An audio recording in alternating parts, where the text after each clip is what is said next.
The dead speak the loudest. It is no surprise that oftentimes one may be neglected their entire life, only to be deeply missed and forever remembered upon their death. It seems as though only a legacy could convey the secrets left unspoken in their heart.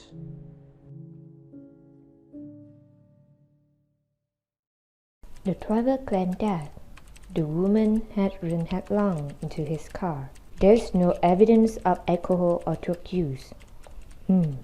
It's weird.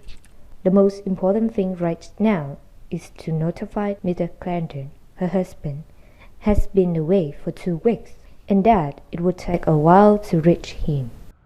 Shortly after the news of her death, Gilbert Clanton drowned himself into the emptiness of his home, accompanied by the occasional visit from his neighbor, Mrs. Jones. Oh, good afternoon, Mr. Clanton. I'm sorry to hear about your loss. I just want to show you my deepest sympathy. That was so kind of you to say so, Mrs. John. Oh no, Angela was so kind. She's nice to everyone. Oh my God, I can't accept her passing away. Oh, but you need to move on.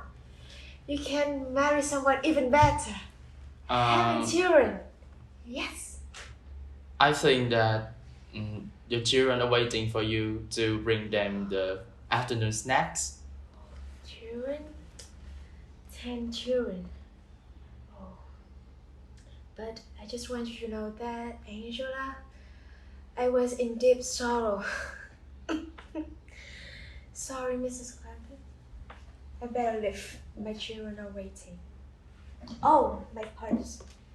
Just in case, my eldest daughter, 23, very beautiful.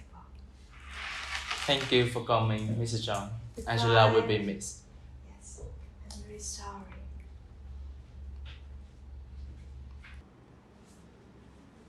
She wrote, "For Sissy Miller with my love." Oh, Angela, she was so thoughtful to everyone. She was so thoughtful to everyone except for me. No. I'm still wondering now how she could arrange everything in such order before she left me. And I remember that before the accident happened, she was in a very good condition, mentally and physically. Pardon me, Mr. Clanton. I'm so sorry for what happened. And she didn't even leave me a hint. It's like she had foreseen her death. And it came so fast that she couldn't resist it. But she did leave you her diary. Pardon me, Mr. Clanton. We were happy here. We've been working together. She wanted me to give this to you. I'm so sorry for what you have been through and for not being able to attend the funeral. My wife, she once cried for your loss, didn't she? Yes, she did cry for my loss, and she was so depressed at that time.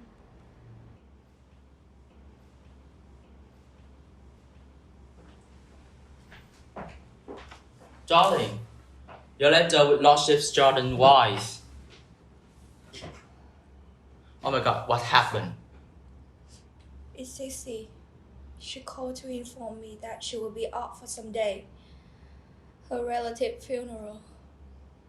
That's so terrible. She must have been so sad. But I think that you should take a vacation after the funeral. I will call the butler to arrange one. It's going to be okay. I promise. And what are your plans, Miss Mueller? Oh, my plan. Mr. Clanton, don't let my plan bother yourself. Miss Mueller, remember this. If there's any way that I can help you, it would be a pleasure. Thank you, Mr. Clanton.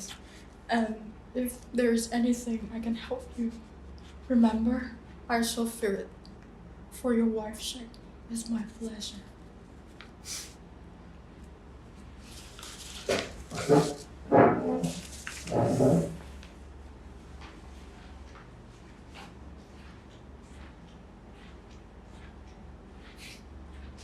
Poor Sissy Miller.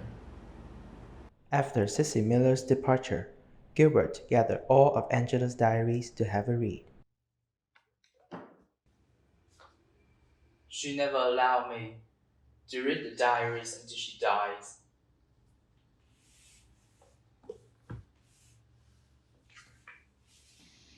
Gilbert looks so wonderful. How proud I am to be his wife. And he had always been very proud to be her husband. How often, when they dined out somewhere, he had looked at her across the table and said to himself, "She is the loveliest woman here." He read on. That first year, he had been standing for Parliament. They had toured his constituency. When Gilbert sat down, the applause was terrific. The whole audience rose and sang, for he's a jolly good fellow. I was quite overcome. He remembered that too. She had been sitting on the platform beside him. He could still see the glance she cast at him, and how she had tears in her eyes. And then he turned the pages. They had gone to Venice. He recalled that happy holiday after the election. As we admired the beautiful sunrise together, Gilbert gave me the most interesting account of the history of Venice. He had a deep voice, one of that gave me an air of solid eloquence, and was so very easy on the ears.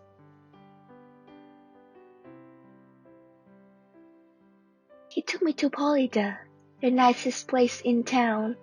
The restaurant feels as if I entered a dreamland.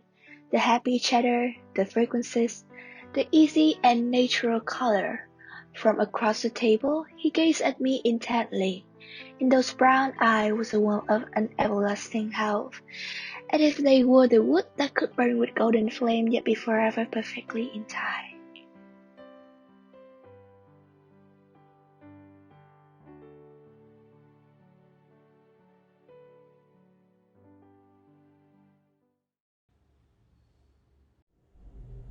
He cast his eyes rapidly over more pages, full of the little trifles, the insignificant, happy daily trifles that had made up her life, as well as their fights and arguments.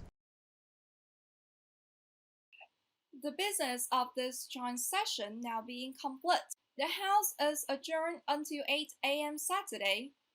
I do not know whether Mr. Clandon and Miss Lawrence might be prepared to stay just a little bit longer. Yes, I'm more than happy to, Madam Speaker. Well, the same for me. I was informed from the minutes of the last sitting that Mr. Clandon has tabled a new bill to the House during the chairing of Miss Lawrence. Yes, that's correct. He proposed a reintroduction of the wartime tax.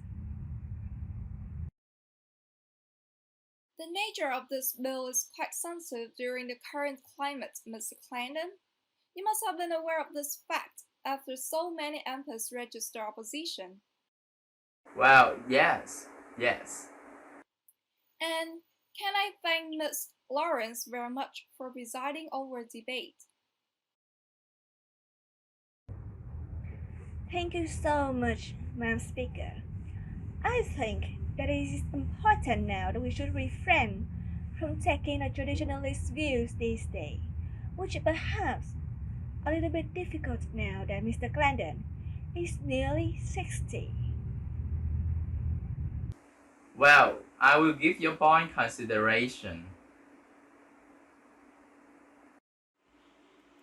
How could someone with no feminine appeal like her be called a madam? She must be in the same lot with that just out of the womb Lawrence who dares to question my experience. Failing to impress his superior and pressured by his opponent, Gilbert was fuming with anger and embarrassment. He could hardly keep his usual gentlemanly composure when Angela came.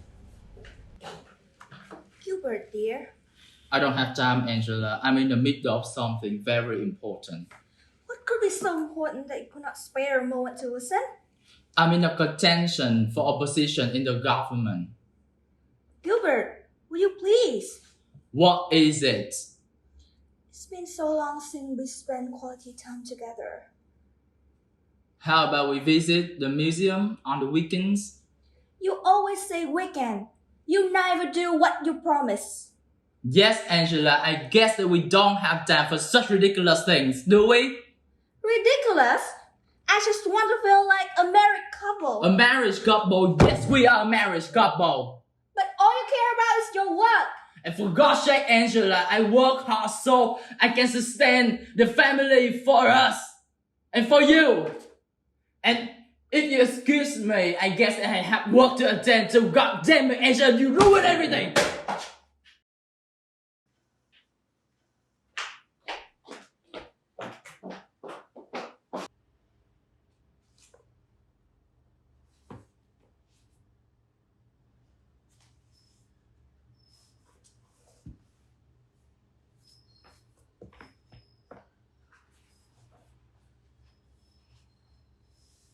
Had a heated argument about socialism with BM.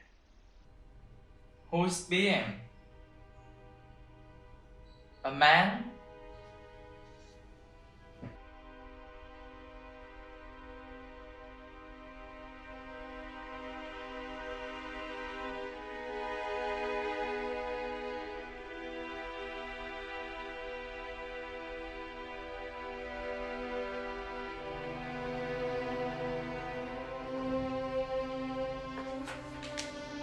Went with BM to the Tower of London. BM said revolution is bound to come, and that we live in a full paradise. Here he is again.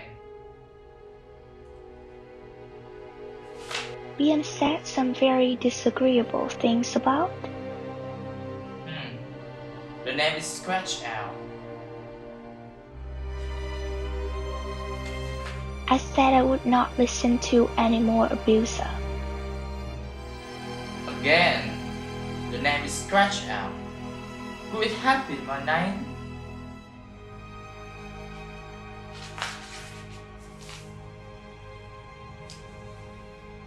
I think that he had the guts to discuss me in this very room. Why has she never told me? This is so unlike her. BM came unexpectedly after dinner. Luckily, I was alone. That was only a year ago. Luckily? Why luckily? The scoundrel had asked her to become his mistress. Alone in my room?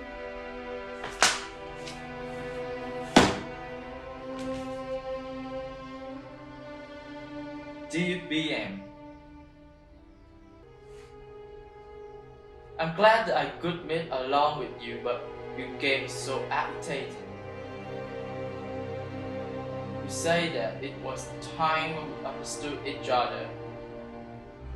I tried to make you listen, but you would not. You threatened that if I did not,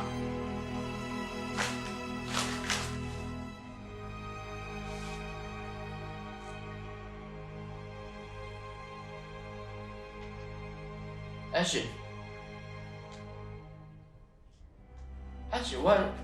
what about all of this?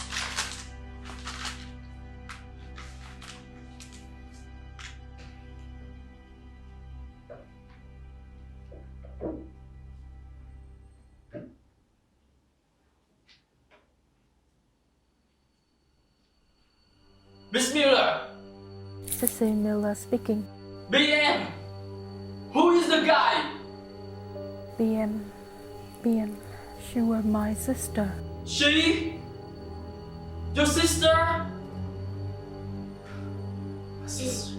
Is there anything that I can Nothing. say? Nothing. Nothing.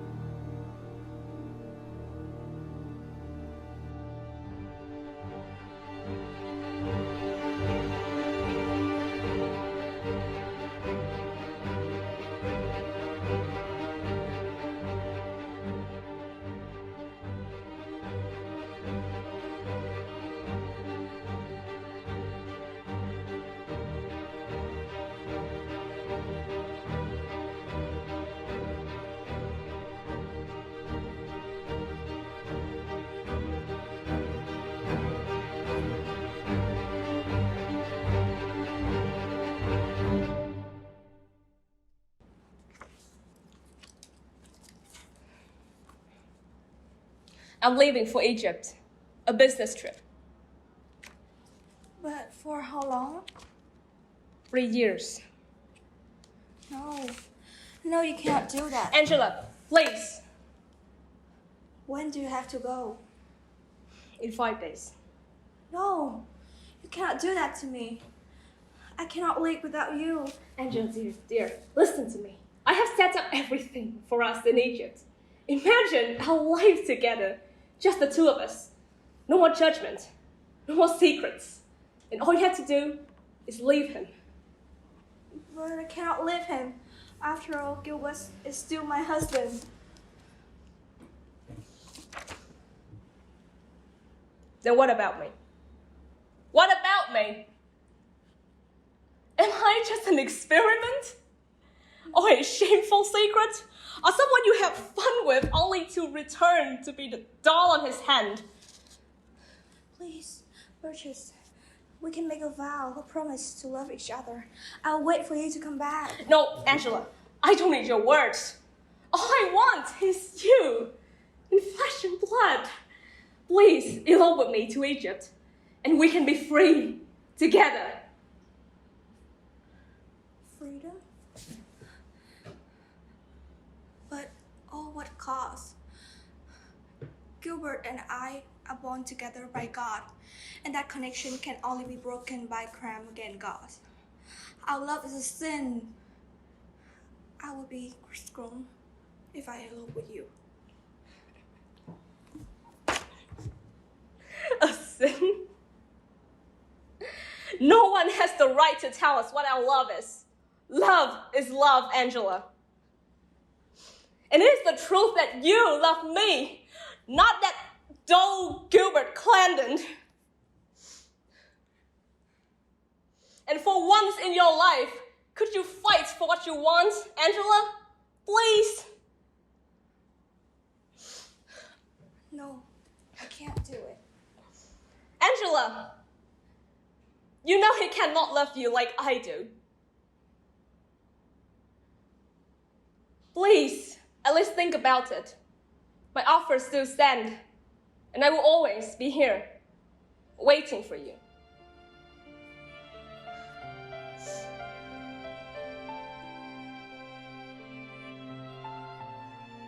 My dearest Bien, I think I cannot elope with you.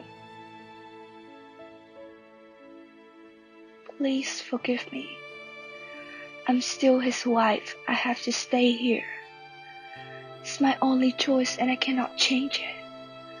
Forever yours, Angela.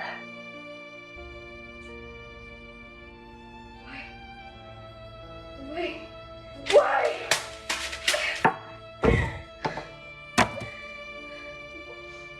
I did everything for you, but you never chose me.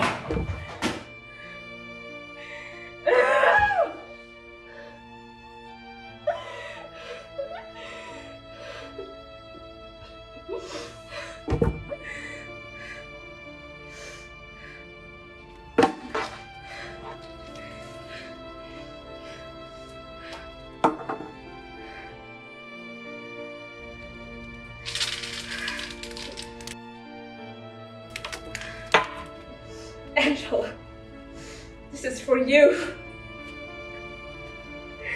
For you.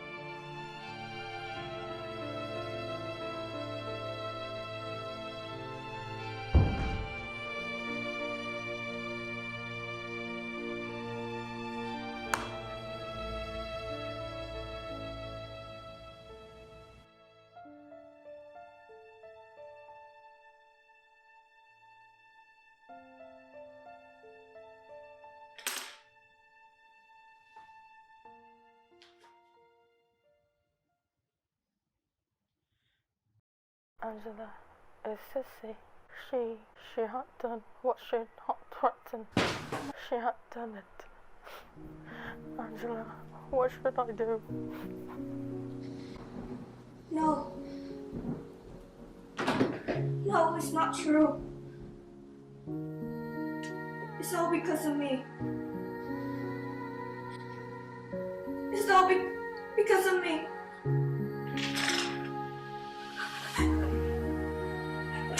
It's all because of me.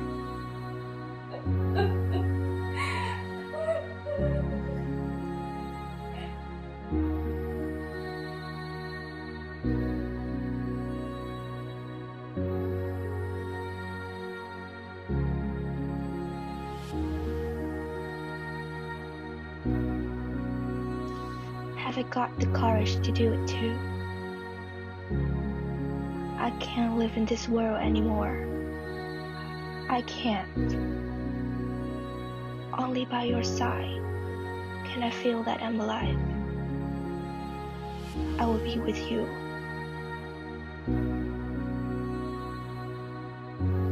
I will be with you. With you.